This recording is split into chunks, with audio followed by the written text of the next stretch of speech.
Okay, but let's put all that aside for a second and talk about this next thing, which is the whole systems modeling, because we need to kind of like continue with the whole story of trying to get some ductwork in there and make that work. So where we are going next, you might remember from last time is, let's go ahead and open up. I'm going to open up the architectural model. This is all out on coursework. So if you would like to go ahead and follow along, you'll find an architectural model and MEP model all hanging around out there. The idea is we took this little building, and this little building, which has some retail and some office space together as an architectural space, we went through and looked at the plumbing fixtures and kind of hooked all the plumbing fixtures together in terms of some sewer lines and some water supply lines, and we just got it going in terms of what we needed. So what that actually looked like, let me open up the other model, the MEP model, just so you can sort of see it. It looks sort of like this, where, for the different plumbing fixtures, we went through and connected them all together. Some sort of water supply systems, as well as a drainage system to kind of carry everything away. Okay, and what we're going to look at today is the flip side of it. This is just the whole notion of really, how we actually go through and put in the ductwork, because that's the other big system we want to start to create. And in terms of thinking about designing a ductwork system, just so you even sort of understand what's going on in this one, and this was actually one that folks like you a couple years ago created in this class.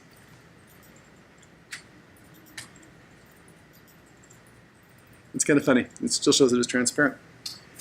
We have two different systems going on here. The way a lot of HVAC systems work is, somewhere in the building there is something like an air handler. Let's talk about the overall principle first, then we'll get to this. Okay. The idea was we had a certain amount of air we needed to move to this room, just really based on the idea of replacing the air and having fresh air in the room. So we took the volume of the room. Okay, and we took the volume, we multiplied it by the number of air changes that were required. 4 was the minimum, but we could increase it from there. And then we divided through, so instead of cubic feet per hour, we changed it back to cubic feet per minute. So it was always this. We started with the notion of the volume, which is in cubic feet, and we multiplied that by the air changes per hour.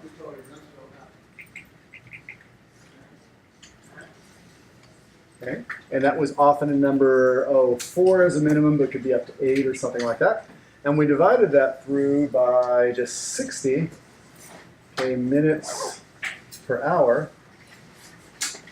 Okay, and that gives us a number for the cubic feet per minute that we need to move through there. And for a room like this, we figured out that if we wanted to have like 8 air changes an hour, we might need to move 1,000 or 1,500 cubic feet per minute through. Okay? And to do that, what we will do is we'll look at these different terminals. Each of the terminals is rated for a certain capacity. A very standard one is about 500 cubic feet per minute. So if we needed 2,000, we need 4 returns. If we needed 1,500, we need 3 returns. And then we had to balance them so that we have the same amount flowing in as flowing out. Because if you didn't have a balance, you either have the problem where you have positive pressure in the room, which causes the energy to leak out, it pushes the air out because you have too much air in the room, or negative pressure, where you're sucking in from the outside. Either one of those is not good, because either way, you have all this infiltration, which you can't really control. You'd really like to be able to control it. That's the efficient way to use energy.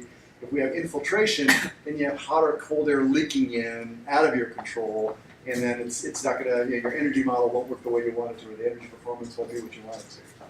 Okay, so that was the general principle. Now to implement that in a building, this building where we actually looked at the entire side of a floor really being part of a system, we put in some supply registers, and I put them towards the outside of the building. The idea is when I take the conditioned air and I reintroduce it to the room, whether it's hot or cold, you tend to put it out by the windows, because the windows are either where it's too cold or too hot. That's the part that's most susceptible to the outside environment.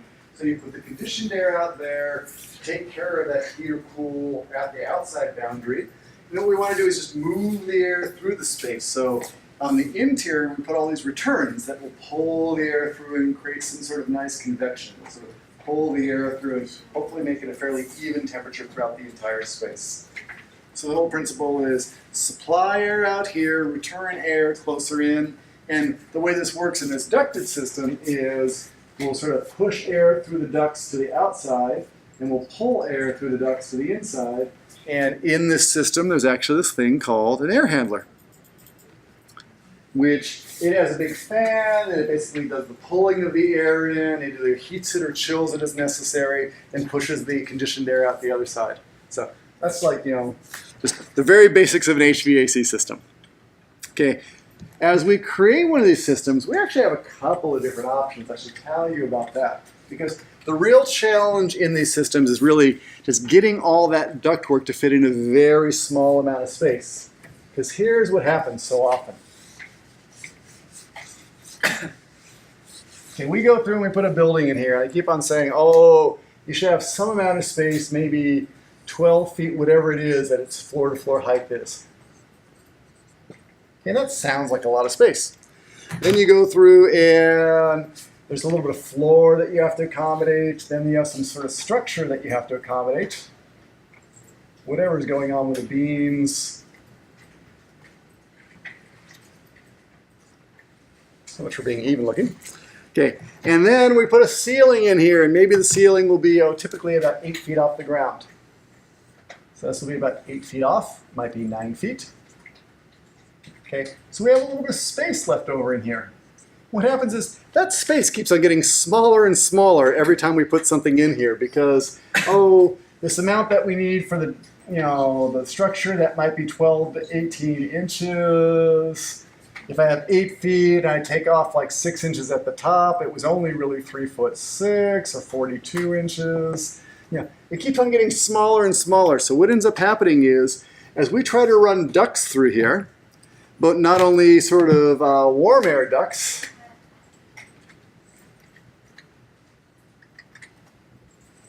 that are supplying air,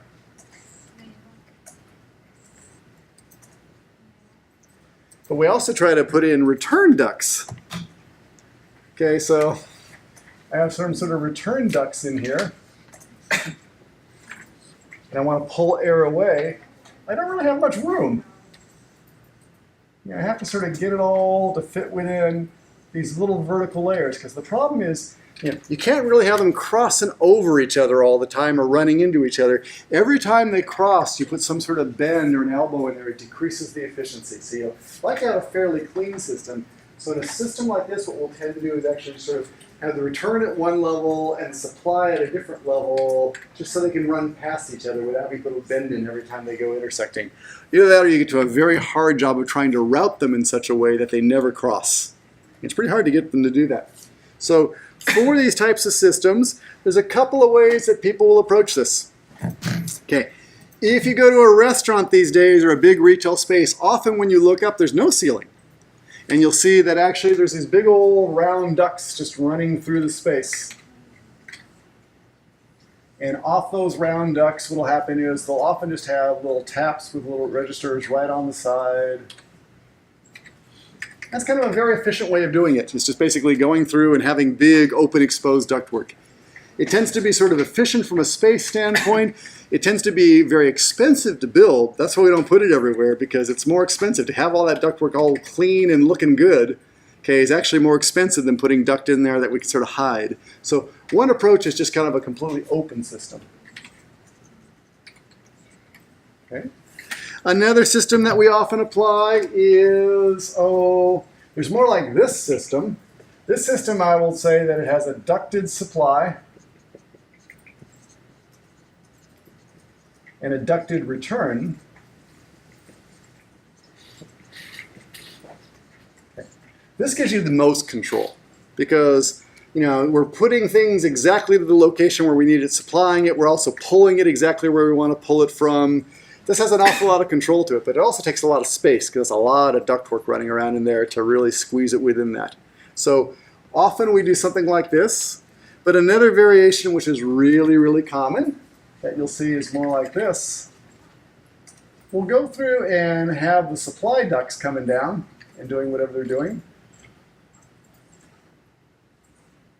And little air terminals in there. But when it comes time for the returns, let's just put grills in the ceiling. We'll put a grill over in here. And what happens in this sort of scenario is the supply air is coming down, it's blowing down into space, that's all fine. Okay. On the return side though, it's not ducted. What they're actually doing is they're taking advantage of the fact that the ceiling's a closed plane, something we'd call a plenum, to just suck the air up into the ceiling and pull it back through. Okay, so just the air kind of comes up in here and then it travels through the ceiling. Okay, so the return side's often done just without ducts. So that's what I would call a ducted supply.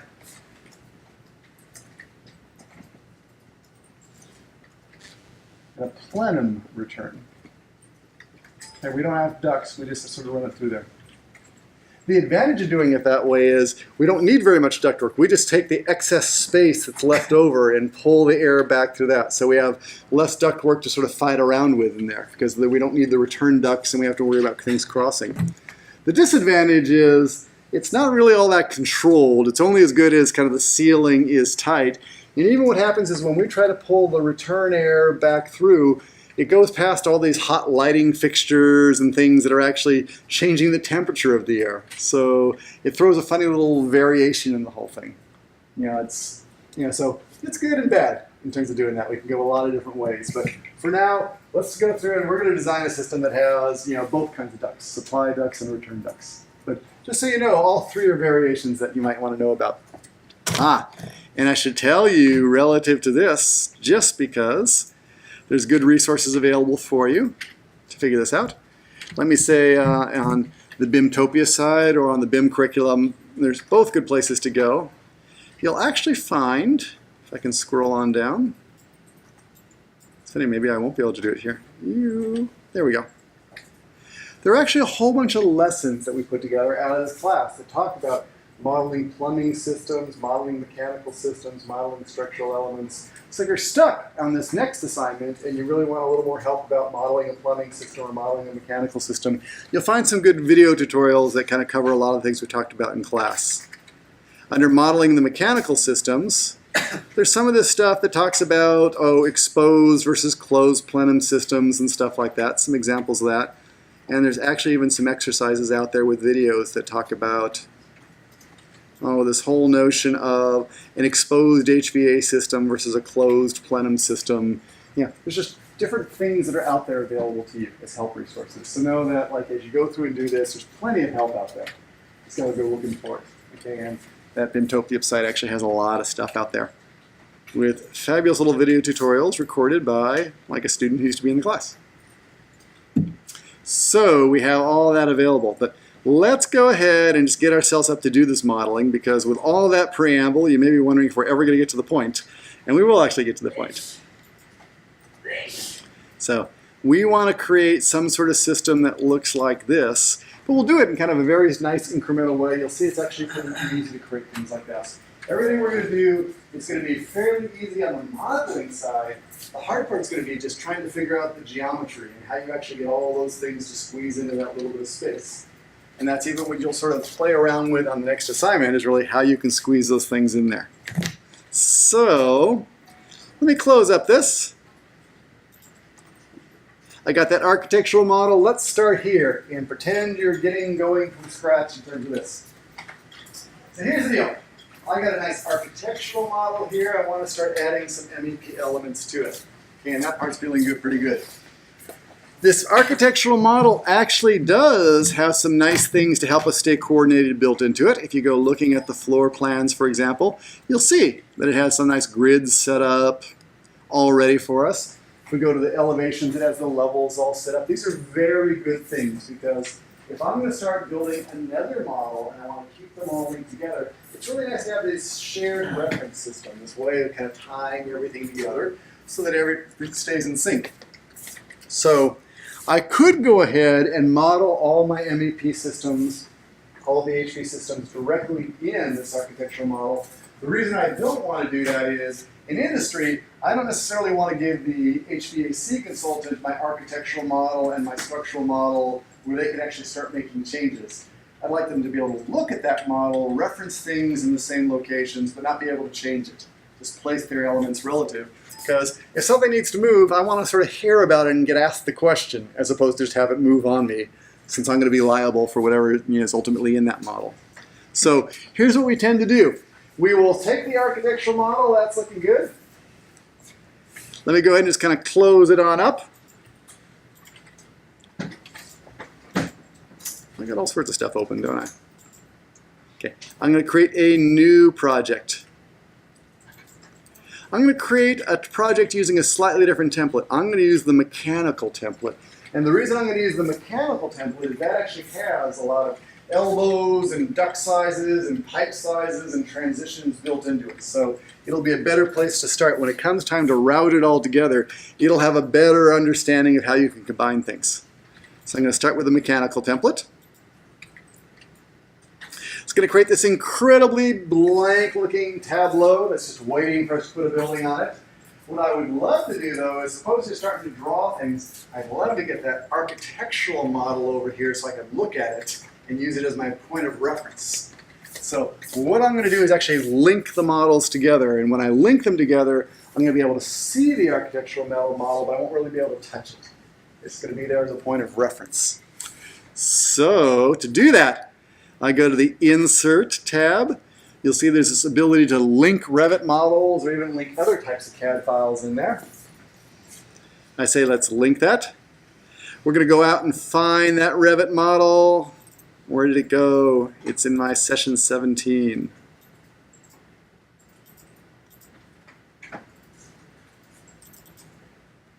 Okay, there's the architectural model. Now, not quite so fast, because I'm so tempted just to click that open and go. The one thing we want to sort of pay attention to, I mentioned last time, is this whole center to center. The problem with positioning things center to center is that if the XYZ extents change between the models at any time, the center will move. So that's not really a very powerful way. It's much better to link them origin to origin. That's why the 0 points will always be the same, no matter what happens when we add to this. So I'm going to choose our origin to origin. So always remember to do that. It'll save you a lot of time later. Always link origin to origin. Okay, and when you do, you'll see I have my architectural model here. It's kind of there in a funny form.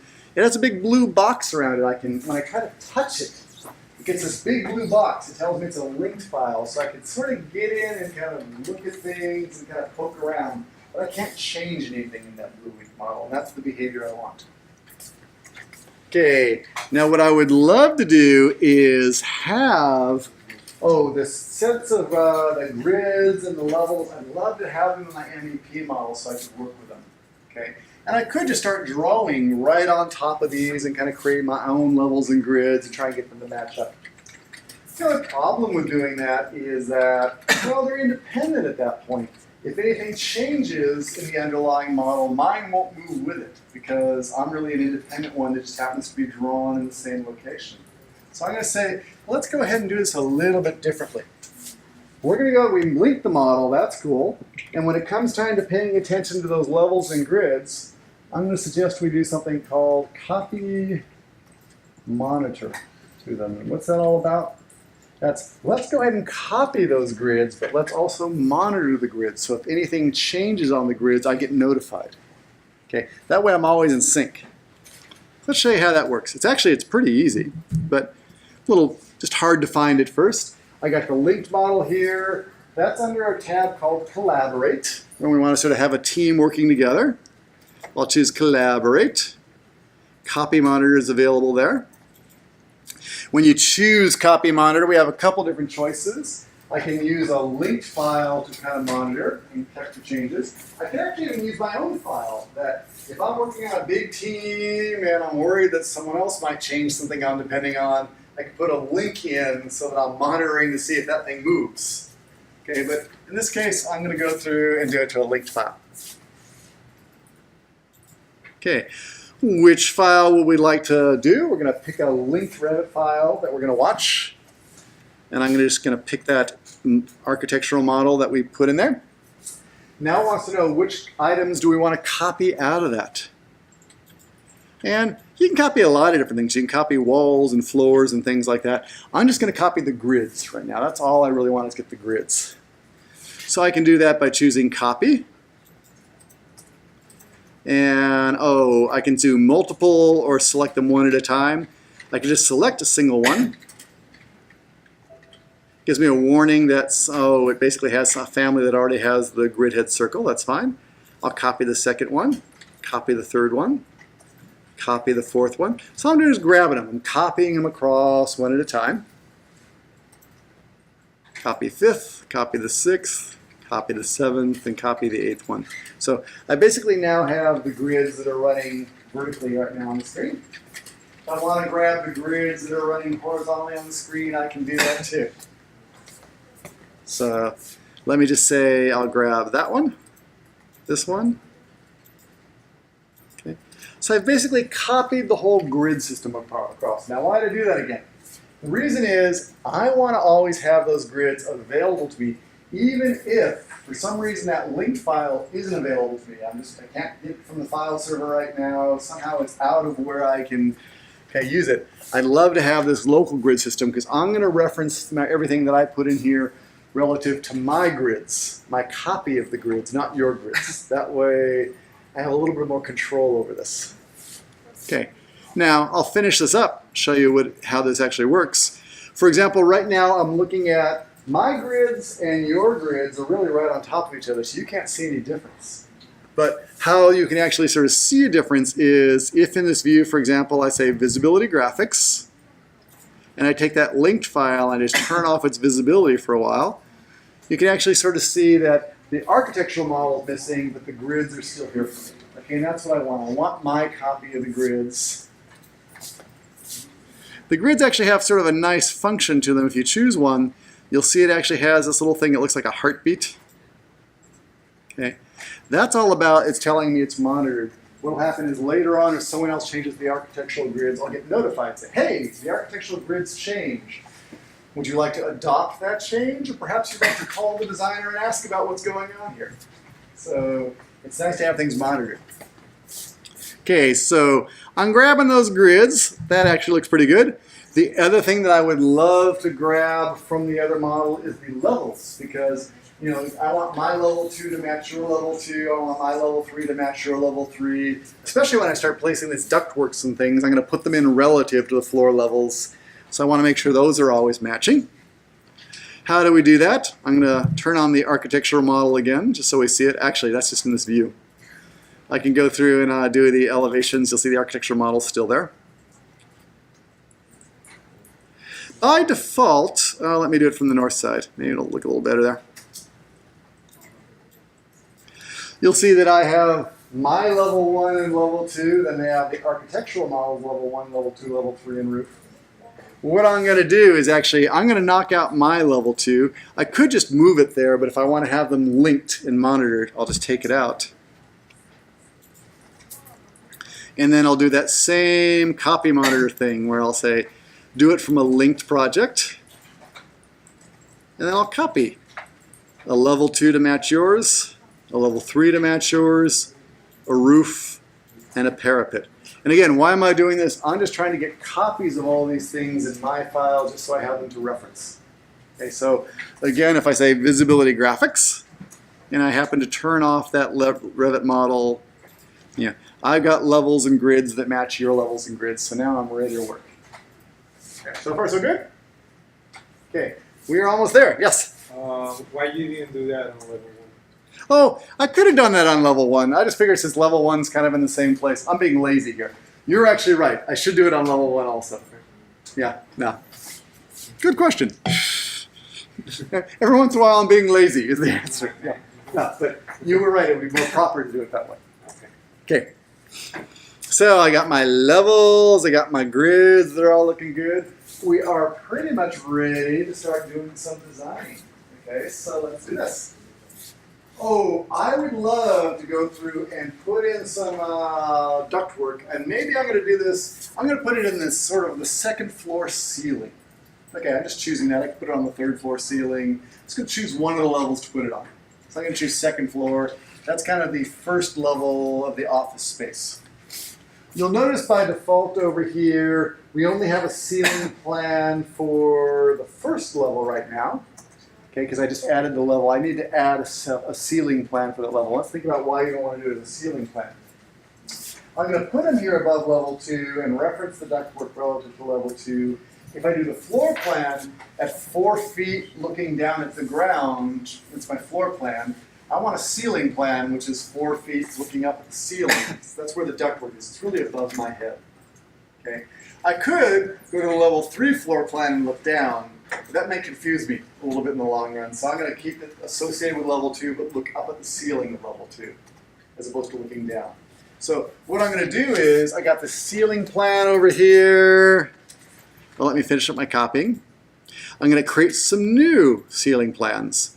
And we haven't played around with this much, but you can always create new plan views, including floor plans or ceiling plans. So I can choose under the View tab, there's this new plan views. I'll choose a reflected ceiling plan, and I'll just put a ceiling plan in at level 2 and 3. Just because I'm going to put some ductwork in there at level 2 and 3 in a little bit. Say OK. Notice, as it put it in there, it didn't put them where I expected. It actually did create something called coordination with a question mark here. So let's talk about that. Every ceiling plan, every floor plan, when you're working in MEP, has some notion of a discipline and a subdiscipline that things belong to. And it's putting these in,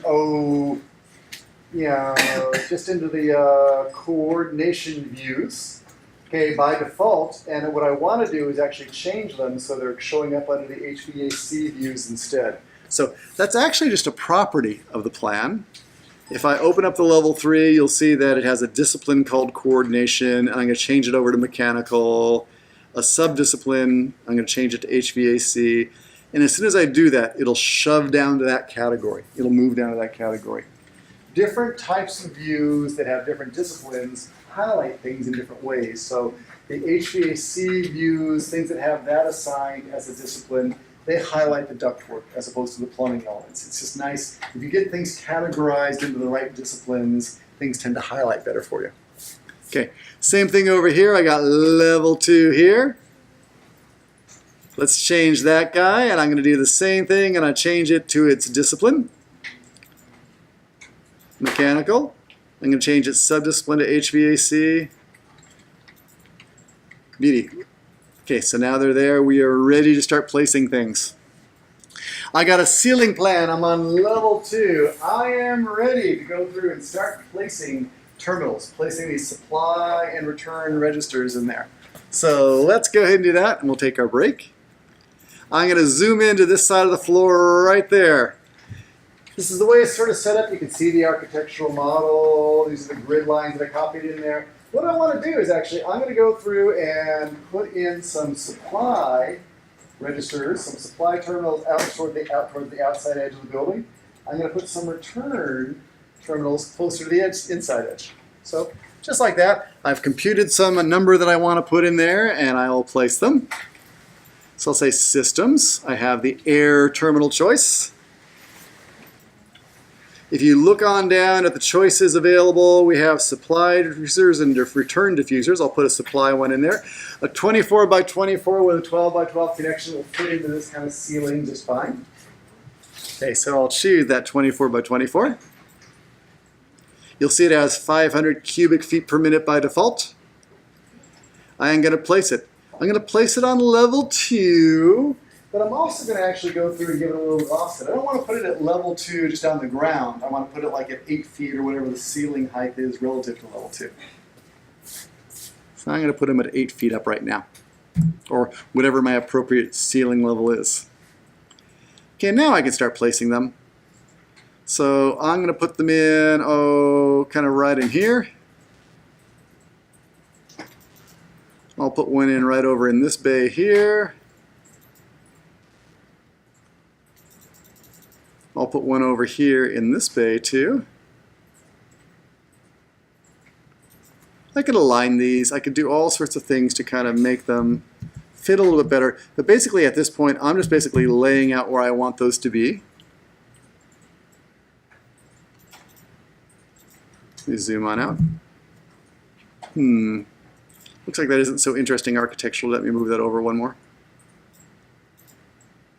Okay, so I got these 3 different supplies. You'll notice they're supplies because they have those little arrows that are pointing out from the supplies. Okay, looking pretty good. Okay, returns, it's ever so similar. I'll say air terminal. Now let me grab a return. Again, I have to say how high to put it off the ground. I'll put that 8 feet above level 2. And for the returns, I'm going to just shove them in a little bit closer. I'm actually not going to put them perfectly in line. I'm going to offset them a little. And this is just some, I'm trying to think about eventually how to keep them from like conflicting with each other. Well, actually, I didn't do such a good job on that one. I sort of put it right at the intersection of those tiles, and that's probably not a great space. I'd actually rather have them sort of in the middle of a tile, because that's really how we'd probably locate it.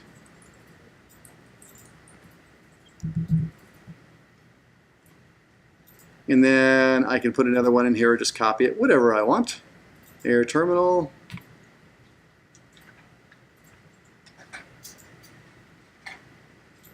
Okay, I've got a nice balanced system with a lot of air blowing out. I got a lot of nice balanced air pulling in. I should hopefully have a nice balanced system here. So the only thing missing now is to go through and put some ductwork to tie all this stuff together. Make sense? Okay, beauty. Pause there for 5 minutes if people need to. Come on back and we will complete this story and put that ductwork in there and make the system